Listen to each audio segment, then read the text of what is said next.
Good morning students. मैं doctor Swati Sharma government college Jaipur से। इस वीडियो में बच्चों बीएससी पार्ट फर्स्ट के स्टूडेंट्स के लिए इनऑर्गेनिक केमिस्ट्री का पी ब्लॉक एलिमेंट्स चैप्टर का पी ब्लॉक के तत्व चैप्टर का आयनाइजेशन पोटेंशियल टॉपिक लेके आए हैं। बच्चों, आयनन पोटेंशियल, आयनन विभव या ionization potential is that amount of energy which is required to remove 1 mole of electrons from the outermost electrons from 1 mole of neutral gaseous atoms। यानी आयनन विभव जो है वो 1 मोल इलेक्ट्रॉन्स के या 1 मोल परमाणुओं में से जो कि अपनी गैसीय अवस्था है उनमें से बाह्यतम इलेक्ट्रॉन को हटाने में जो ऊर्जा लगती है उसको आयनन विभव कहते हैं। बच्चों, इस परिभाषा में या इस पद में जो मुख्य बात है, मुख्य मुद्दा है वो ये है कि आयनाइजेशन पोटेंशियल एक परमाणु में से उसकी गैसीय अवस्था में से बाह्यतम इलेक्ट्रॉन एक इलेक्ट्रॉन निकालने की ऊर्जा को नहीं कहते।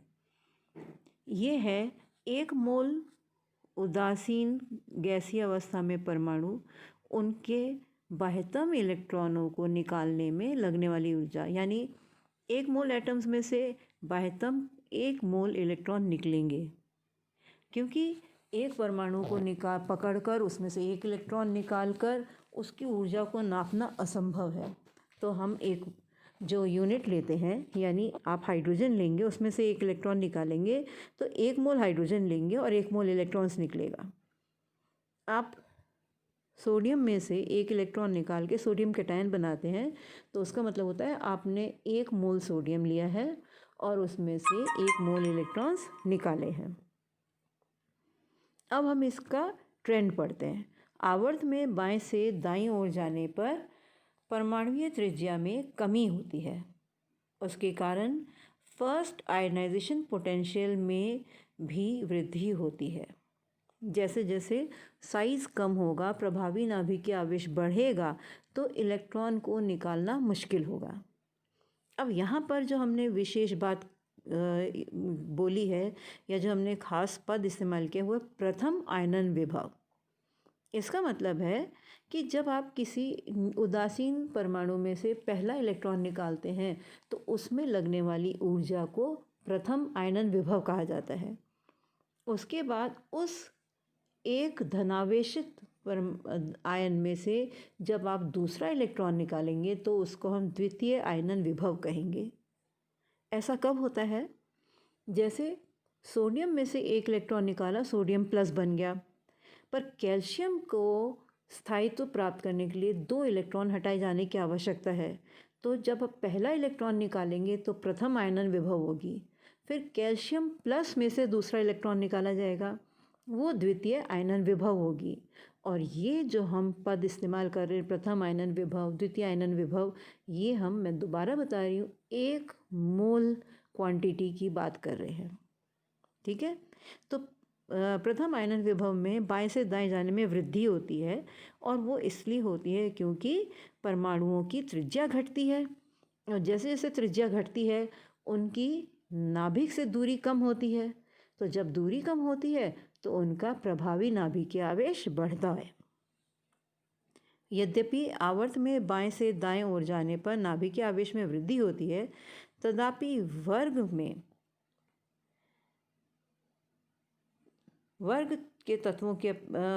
2 के तत्वों की अपेक्षा वर्ग 13 के तत्वों बोरोन, एल्यूमिनियम, गैलियम का प्रथम आयनन विभव कम होता है। कक्षक के पेनिट्रेशन में वृद्धि से आयनन विभव में वृद्धि होती है।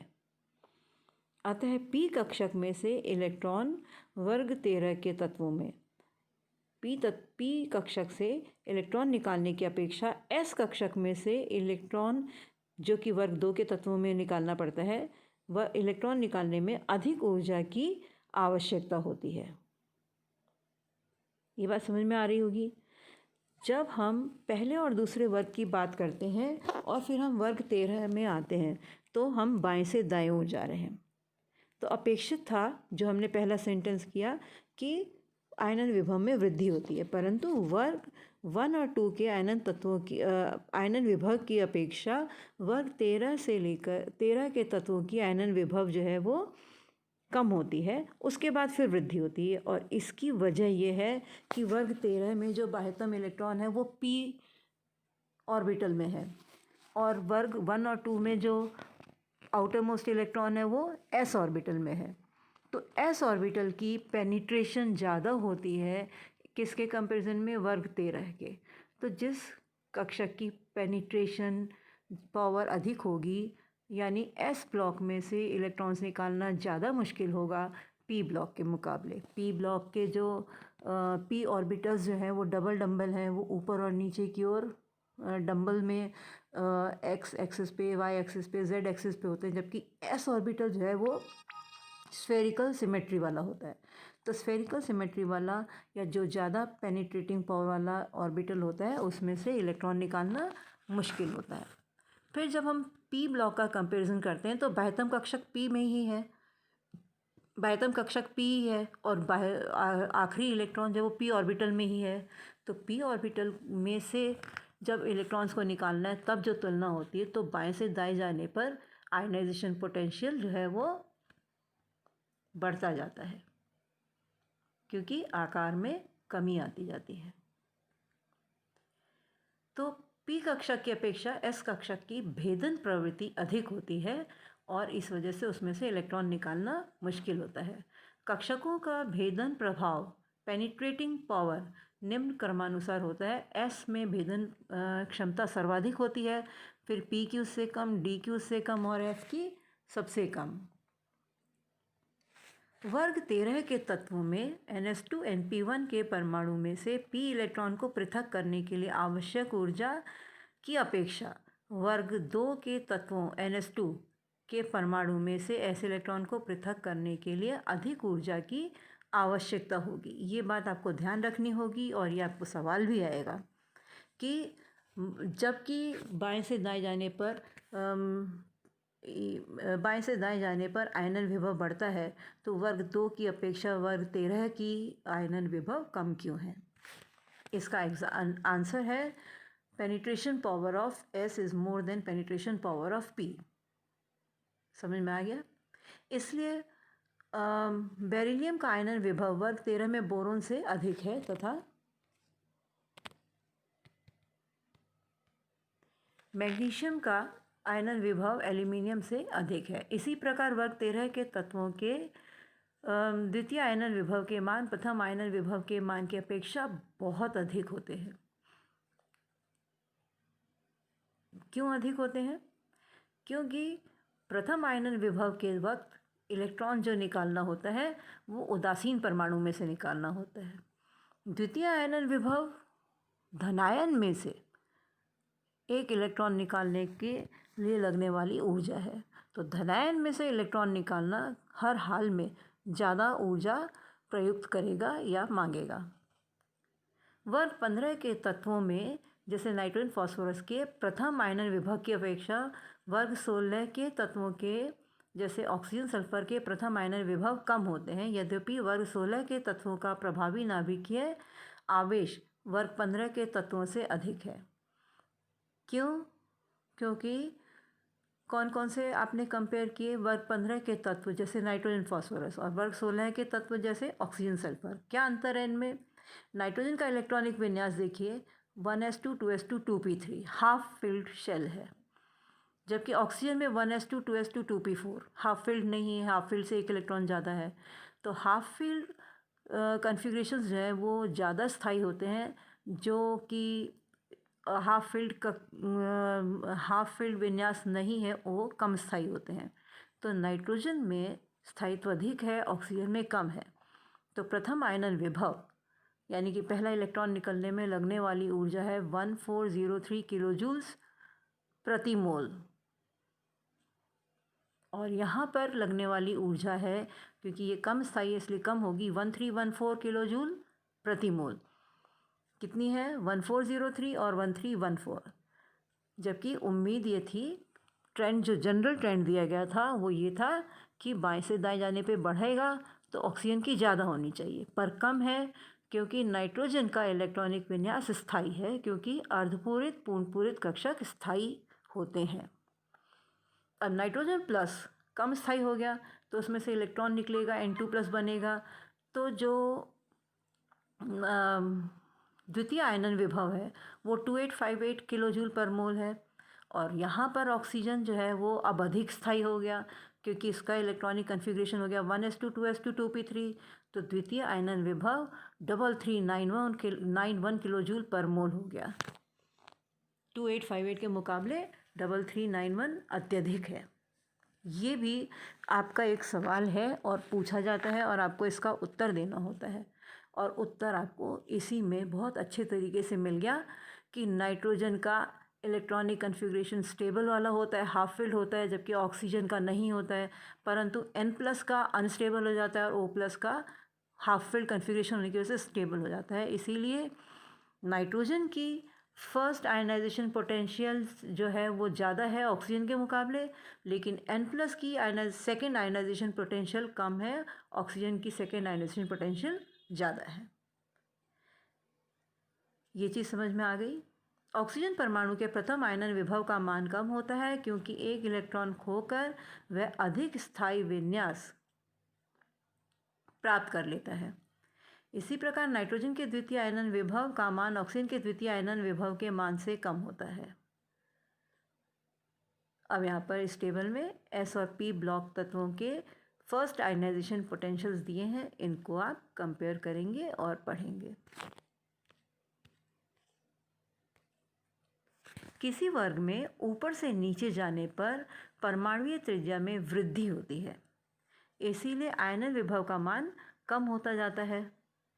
एस ब्लॉक के तत्वों में वर्ग में ऊपर से नीचे आने पर आयनन विभव का मान लगातार कम होता जाता है, परंतु पी ब्लॉक में जैसे एटॉमिक रेडियाई का ट्रेंड था वैसे ही ये देखने को मिलेगा। पी ब्लॉक के तत्व में तीसरे और चौथे आवर्त में के तत्वों के आयनन विभवों के मान में अपेक्षाकृत कम अंतर होता है। इसका कारण तीसरे वर्ग में संक्रमण तत्वों के डी कक्षा का निवेश है, ट्रांजिशन कॉन्ट्रैक्शन। इससे वर्ग में तत्वों के परमाणुओं के प्रभावी नाभिकीय आवेश में वृद्धि होती है, जिससे आयनन विभव अपेक्षित मान से अधिक होता है। यद्यपि वर्ग में गैलियम का स्थान एल्यूमिनियम से नीचे आता है, तथापि गैलियम का आयनन विभव एल्यूमिनियम के आयनन विभव के बराबर है। आयनन विभव की ऊर्ध्वाधर प्रवृत्ति में एक और अपवाद है जो छठे आवर्त के तत्वों में पाया जाता है। पाँचवें आवर्त के तत्वों जैसे इंडियम और टिन का आयनन विभव छठे आवर्त के तत्वों जैसे थैलियम, टेल्यूरियम और लेड के आयनन विभव की अपेक्षा कम है। इसका कारण लेंथेनाइड कॉन्ट्रैक्शन होता है।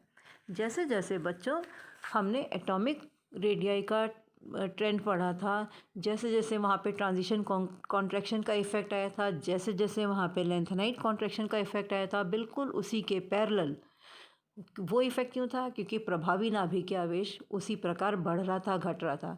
तो यहाँ पर परमाणुिक त्रिज्या भी प्रभावी नाभिकीय आवेश से प्रभावित होती थी, तो आयनन विभव भी प्रभावी नाभिकीय आवेश से प्रभावित होता है। आयनन विभव में एक और जो प्रभाव डालती है चीज़ वो होती है किस परमाणु या आयन का इलेक्ट्रॉनिक विन्यास कैसा है, वो स्थायी है कि अस्थायी है। स्थायी परमाणु विन्यास होता है तो भी आयनन विभव अधिक हो जाता है। उत्कृष्ट गैसों के उच्च आयनन विभव का उत्तरदायित्व इलेक्ट्रॉनिक विन्यास के अतिरिक्त स्थायित्व का है। अर्धपूर्ण और पूर्ण रूप से भरे कक्षकों का स्थायित्व अधिक होता है और इन विन्यासों के आपेक्षिक स्थायित्व का निम्न क्रम होता है। D5 is less stable than P3, P3 is less stable than D10, D10 is less stable than P6। यानी अगर हम हाफ फील्ड कन्फिग्रेशंस देखें तो P3 का प्रभाव बहुत ज़्यादा है D5 के मुकाबले और उसी तरह P6 का प्रभाव D10 के मुकाबले ज़्यादा है, क्योंकि S2 और P6 पूर्ण अष्टक होते हैं और जो D वाला वो आ जाता है वो वो अष्टक का विस्तार होता है, वो अष्टक में नहीं होता डी कक्षक। इसीलिए पूर्ण अष्टक क्योंकि NH2 NP6 होता है तो P6 का स्थायित्व सर्वाधिक है। उसके बाद पूर्ण भरा हुआ D10 होता है और P3 अर्धपूरित कक्षक है, उसका स्थायित्व D5 से अधिक है। यह आपको समझ में आ गया? क्योंकि NH2 NP6 पूर्ण अष्टक बनाते हैं, इसलिए P6 का स्थायित्व सर्वाधिक है और उसका आयनन विभव भी सर्वाधिक होगा। इसमें इतना ही इस वीडियो में। Thank you.